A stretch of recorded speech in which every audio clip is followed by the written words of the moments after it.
Raba sirina tumak butaya nia kiri pemerintah ya. Artinya apa Pak Anies? Pesannya ini orang Makassar kepada Pak Anies kalau jadi presiden. Perintahlah atau memerintah sesuai dengan keinginan masyarakat. Jangan hanya maunya pemerintah terus mau diikuti.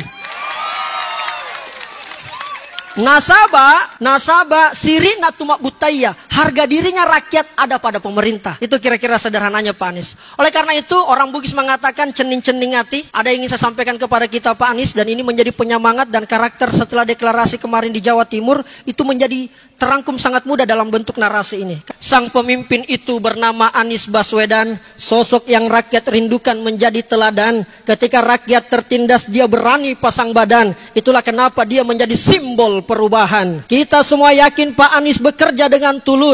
Ketika jadi DKI 1 programnya lancar dan mulus. Jadikanlah beliau sebagai presiden, insya Allah kita fokus. Indonesia akan dibuat semakin bagus. Rajin menyapa dari lorong pasar sawah hingga kampus. Karena beliau berprinsip agar silaturahmi tidak putus. Pak Anies, adakah 100? 100 mau kodong iya. Bensinnya anak-anak gak tahu. Adakah 100 ya. Pak Anies, izin saya mengkritik dikit Pak Anies, saya boleh lah ya. Ini keresahan pribadi, jangan diambil hati, tapi insya Allah tetap menguatkan. Tiap 5 tahun kita akan memilih pemimpin. Beragam janji dan intrik banyak didesain. Rasa-rasanya yang ada masih belum terjamin. Di hadapan kita sudah ada harapan bernama Pak Anies. Yang sedikit agak bisa menaikkan rasa optimis. Semoga saja bukan karena janjinya yang manis. Bapak mau jadi presiden jangan setengah-setengah. Ada yang berusaha buat kita lengah. Dan nanti hasilnya kita jadi terperangah. Ayo dong Pak, jadilah seorang leader. Bukan menjadi seorang dealer. Buat Indonesia di mata dunia tidak minder. Berpihaklah Pak pada kebenaran. Walau kita kurang dukungan anggaran. Tapi suara untuk Pak Anies banyak bertebaran. Itu pesan buat Pak Anies. Sekarang izinkan di bagian terakhir. Saya ingin memberikan pesan kepada kita semua yang hadir pada kesempatan ini. Kepada Rijal, kepada Pak Anies, kepada Ibu dan semuanya. Dan izinkan saya mungkin ini agak emosional. Tetapi harus saya sampaikan kepada RI 1 kita. Ini kesempatan saya sampaikan ke netizen. Juga ke anak milenial dan Gen Z yang keren.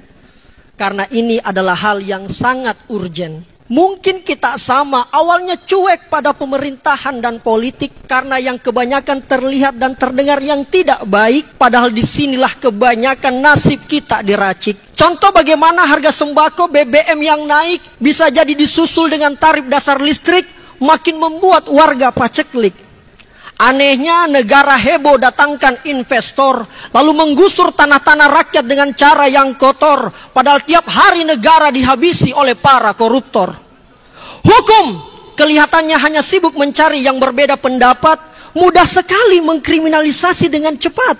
Keadilan dan demokrasi sudah terasa mati. Kekayaan alam sudah banyak dicuri. Para pejabat malah sibuk perkaya diri. Lalu kita masih mau diam, padahal kita bisa bersuara di Instagram. Mahasiswa sudah turun ke jalan karena kejahatan tidak bisa dibiarkan. Kita masih tidak ngapa-ngapain sambil duduk, padahal kita bisa gaungkan di Facebook. Ayo aspirasikan walau hanya di Twitter, sebelum negara kita tidak lagi punya karakter. Yang punya penghasilan di bawah 50.000 per hari itu berteriak. Siapa yang bisa teruskan rintihan mereka ke orang banyak? Kita mungkin hidupnya masih enak, bisa jalan dan healing tanpa terisak. Kalau kita rasa janji pejabat tidak lagi cocok, kita bisa kok bersuara di TikTok. Ini bukan soal membenci dan caci maki. Ini soal cinta yang tulus ke Ibu Pertiwi. Sekarang Allah sudah tunjukkan pemimpin yang bisa tangani itu. Apabila milenial dan Gen Z yang turun membantu, maka Pak Anies dan Muhaimin jadi presiden hanya soal waktu. Salam perjuangan, tetap